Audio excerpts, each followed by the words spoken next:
Oke, kali ini kita akan membahas soal dan pembahasan SKB CPNS Fisioterapi tahun 2021. Oke, sebelumnya jangan lupa subscribe, like, and comment ya. Dimana kita akan membahas kisi-kisi yang berdasarkan Permenpan RB tahun 2021. Materi pokoknya adalah kemampuan umum, yaitu materi komunikasi. Nah, pada tahun 2021, tepatnya pada tanggal 10 November, Menpan RB telah merilis tentang materi pokok soal SKB. Tentang jabatan-jabatan fungsional, termasuk salah satunya adalah fisioterapi, di mana di sini ada fisioterapis ahli pertama dan fisioterapis terampil. Ada beberapa materi yang sama, yaitu materi pokok untuk kemampuan umumnya adalah komunikasi. Kali ini kita akan membahas tentang kemampuan umum, yaitu komunikasi. Untuk soal pertama, secara umum tujuan komunikasi adalah kecuali A. Menyampaikan ide atau informasi atau berita. B. Mempengaruhi orang lain. C. Umpan balik. D. Mengubah perilaku orang lain. E. Memberikan pendidikan. Jawabannya adalah C. Umpan balik. Umpan balik merupakan bagian dari elemen komunikasi.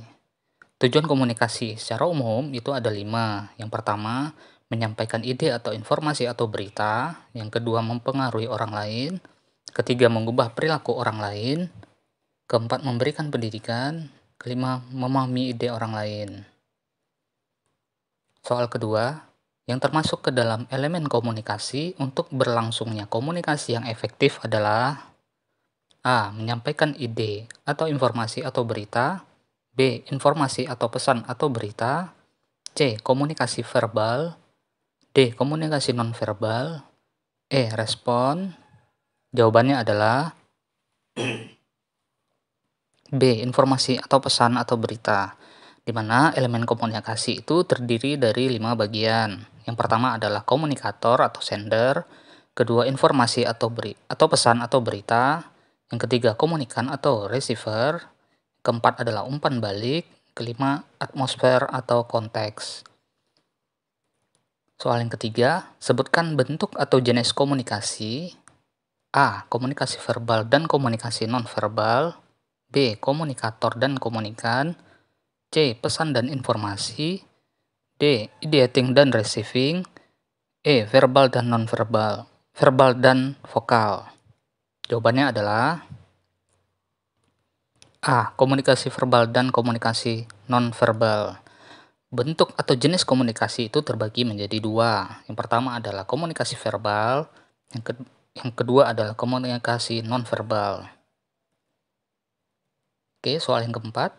Pertukaran informasi menggunakan kata-kata yang diucapkan secara oral dan kata-kata yang dituliskan merupakan pengertian dari A. Komunikasi nonverbal, B. Komunikan, C. Komunikasi verbal, D. Komunikator, E. Pesan.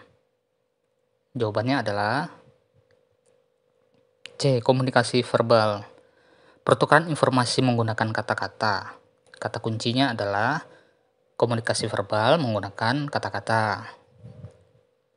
Oke, soal kelima. Pertukaran informasi tanpa menggunakan kata-kata. Komunikasi ini tidak dapat disampaikan secara langsung oleh komunikator, tetapi berhubungan dengan pesan yang disampaikan secara oral ataupun tulisan adalah A. Komunikasi nonverbal, B. Komunikan, C. Komunikasi verbal, D. Komunikator, E. Pesan. Jawabannya adalah A. Komunikasi nonverbal. Jadi kata kuncinya di sini adalah pertukaran informasi tanpa menggunakan kata-kata. Jadi tanpa menggunakan kata-kata itu yaitu komunikasi nonverbal. Soal yang keenam, berikut ini adalah benar tentang komunikasi nonverbal yang harus diketahui fisioterapis saat komunikasi dengan pasien. A. Keluhan utama. B. Ungkapan perasaan pasien. C. Ekspresi wajah. D. Jawaban pasien. Jawabannya adalah C. Ekspresi wajah.